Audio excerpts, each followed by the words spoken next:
வணக்கம் நண்பர்களே, எல்லாரும் எப்படி இருக்கீங்க? நான் தான் உங்க குமுதா வந்துட்டேன். நீங்க என்னை தான் எதிர்பார்த்துட்டு இருந்திருப்பீங்கன்னு எனக்கு ரொம்ப நல்லாவே தெரியும். நீங்கள் கவலையே படாதீர்கள். என்னைக்கும் உங்களை மகிழ்விக்க உங்களுக்காக உங்க கூட நான் இருப்பேன். அந்த போன கதைக்கு எனக்கு ரொம்பவே சப்போர்ட் பண்ணீங்க. சப்போர்ட் பண்ண அனைத்து உள்ளங்களுக்கும் எனது மனமார்ந்த நன்றிகள். நான் இன்னைக்கு உங்களுக்காக ஒரு அருமையான கதையோடு தான் வந்திருக்கிறேன். முதல்ல நீங்க எனக்கு செய்ய வேண்டியது எல்லாம் ஒன்னே ஒண்ணுதான். வீடியோவுக்கு முதல்ல லைக்கை போட்டுட்டு நம்ம சேனலை சப்ஸ்கிரைப் பண்ணி வச்சுக்கலுங்க. இதனை தொடர்ந்தும் நிறைய புது புது கதைகள் வர உள்ளது. இன்னைக்கு இந்த கதையில எனக்கு தெரிஞ்ச ஒருவன் அவனது தாத்தாவின் கிராமத்தில் உள்ள ஒரு ஆண்டியுடன் எப்படி மடக்கி விளையாடினான் என்ற ஒரு சுவாரஸ்யம் கலந்த உண்மை கதையை கூறுகிறேன்.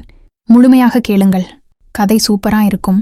முழுமையாக இந்த கதையை பார்த்துவிட்டு உங்களோட கருத்துக்களை மறக்காமல் என்னிடம் கீழே சொல்லுங்க. கமெண்டில் உங்கள் அனைவருடனும் பேசுவதற்கு நான் ஆவலாக உள்ளேன். வாங்க கதைக்கு போகலாம். எனது பெயர் சந்தோஷ். எனக்கு 23 வயது ஆகிறது. நான் காலேஜ் படிக்கிற மாணவன். நான் கொஞ்சம் பார்க்க 6 அடி உயரமாக, கொஞ்சம் கட்டு மஸ்தான உடல்வாகுடன், பார்க்க கம்பீரமான ஆளாக இருப்பேன். இதனாலேயே எனக்கு எனது காலேஜில் அதிக பெண் நண்பர்கள் உண்டு. அப்படி ஒரு பெண் நண்பியாக இருந்தவள்தான் மகாலட்சுமி. எல்லோரும் அவளை சுருக்கி மகா என்று கூப்பிடுவார்கள். எனக்கும் சரி அவளுக்கும் சரி முதலில் காதலில் எந்த ஒரு விருப்பமும் இல்லை. நாங்கள் ஒரு நல்ல நண்பர்கள் போலவே இருந்தோம். காலம் செல்ல செல்ல எங்கள் புரிந்துணர்வு அடுத்த கட்டத்தை எட்டியது. அப்போது கூட நாங்கள் இருவரும் காதலில் விழ விரும்பவில்லை. எங்கள் கூட இருக்கும் மற்றைய நண்பர்கள் எல்லோரும் சேர்ந்துதான் எங்களை உசுப்பேத்தி காதலில் விழ வைத்தார்கள். பின் ஒரு நாள் அவளது பிறந்த நாள் வந்தது. அன்று நாங்கள் அவளுக்கு தெரியாமல் சர்ப்ரைஸாக பார்ட்டியெல்லாம் அரேஞ்ச் பண்ணி அவளது பிறந்த நாளை கொண்டாடினோம். அன்று அவள் என்னிடம் திடீர் என்று, சந்தோஷ், நான் உன்னை காதலிக்கிறேன் என்று கூறி என்னிடம் அவளது காதலை வெளிப்படுத்தினாள். நான் இதை சற்றும் அவளிடமிருந்து எதிர்பார்க்கவில்லை. அதிர்ச்சி அடைந்த நான் என்ன சொல்லுவது என்று தெரியாமல் முழித்துக் கொண்டிருந்தேன். அன்று அவளது பிறந்த நாள் வேறு. நான் ஏதாவது சொல்லி அவளது மனது உடைந்து அவள் கஷ்டப்பட்டுவிடக்கூடா என்பதில் நான் உறுதியாக இருந்தேன்.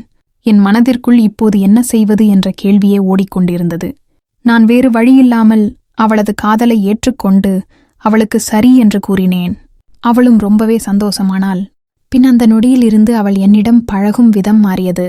ஒரு காதலர்கள் எப்படி பழகுவார்களோ அதேபோல் அவள் என்னிடம் பழக ஆரம்பித்தாள். முதலில் எனக்கு அது கொஞ்சம் ஒரு மாதிரியாக இருந்தாலும் போக போக அவளது அன்பு என்னை அவளிடம் சரணடைய செய்தது. பின் எனக்கும் என்னை அறியாமல் அவள் மீது காதலை கொண்டு வர செய்தது. பின் நானும் காதலிக்க ஆரம்பித்தேன். பின் அப்படியே 4 வருடங்கள் ஓடியது. பின் காலேஜ் முடித்துவிட்டு வேலைக்கு செல்லும் பருவம் வந்தது. நான் காலேஜ் முடிச்சிட்டு சும்மாதான் இருந்தேன். ஆனால் அவளுக்கு ஒரு தனியார் கம்பெனியில் வேலை கிடைக்க அவள் பெங்களூர் சென்று விட்டாள். அவள் சென்றதும் எனக்கு அவள் எந்தவிதமான கால் ஆர் மெசேஜ் என்று எதுவும் பண்ணவில்லை. நான் என்னாச்சோ ஏதாச்சோ என்று பயந்து கொண்டிருந்தேன். பின் ஒரு 2 நாட்கள் கழித்து ஒரு மெசேஜ் வந்தது. நமக்கு இது சரி வராது, நம்ம பிரிஞ்சிடலாம் என்று. நான் இதை கொஞ்சமும் எதிர்பார்க்கவில்லை. எனக்கு இடி விழுந்தால் போல் இருந்தது. நான் சோகத்தில் உறைந்து போனேன். நான் காதல் தோல்விக்கு பிறகு மிகவும் வருத்தப்பட்டேன். நான் தனிமையை விரும்பினேன்.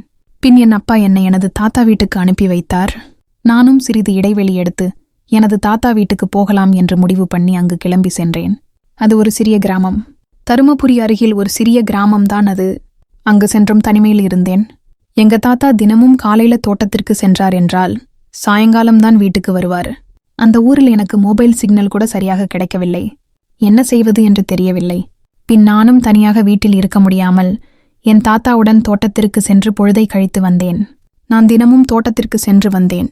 எங்கள் தோட்டத்திற்கு அருகில் ஒரு பெண் வசித்து வந்தாள். அந்த பெண்தான் எங்களது தோட்டத்தின் அனைத்து வேலைகளையும் செய்து வருவதாக எனது தாத்தா என்னிடம் கூறியிருக்கிறாரு. நானும் அவளை கவனித்தேன். பார்க்க அழகாகத்தான் இருந்தாள். அவளும் என்னை பார்த்து கொண்டே சென்று விட்டாள். அடுத்த நாள் நான் கிணற்று அருகே இருக்கும்போது அவள் தண்ணி எடுக்க அங்கே வந்தாள். அப்போதான் அவளை பக்கத்துல பார்த்தேன். ஆமாம், இப்படிதான் இந்த கதையின் கதாநாயகியை பற்றி சொல்ல போறேன். அவள் பெயர் ரச்சிதா. அவளுக்கு வயது 36 இருக்கும். பார்க்க கட்டையா, குள்ளமா, வட்டமுகத்துடன், சிரித்தாள் குழுவிலும் கன்னத்துடன், நிலா போன்ற வெண்மையுடன் அவ்வளோ அழகாக ரம்மியமாக இருந்தாள். நேற்று நான் அவளை தள்ளியிருந்துதான் பார்த்தேன். இன்று அவளை அருகிலேயே பார்த்தேன். பார்த்து அவளது அழகில் சொக்கிவிட்டேன் என்றுதான் கூற வேண்டும். பின் அவளே, நீங்க தானா ஊரிலிருந்து வந்தது என்று கேட்டாள். எனக்கு அவளே என்னிடம் பேச்சு தந்தது ரொம்பவே வசதியா போச்சு. நானும் ஆமா என்றேன். அவள் பார்த்து மெல்லமாக புன்முறுவலாக ஒரு சிரிப்பு சிரித்துவிட்டு அங்கிருந்து சென்று விட்டாள். ஆரம்பம் அட்டகாசமாக தான் இருந்தது.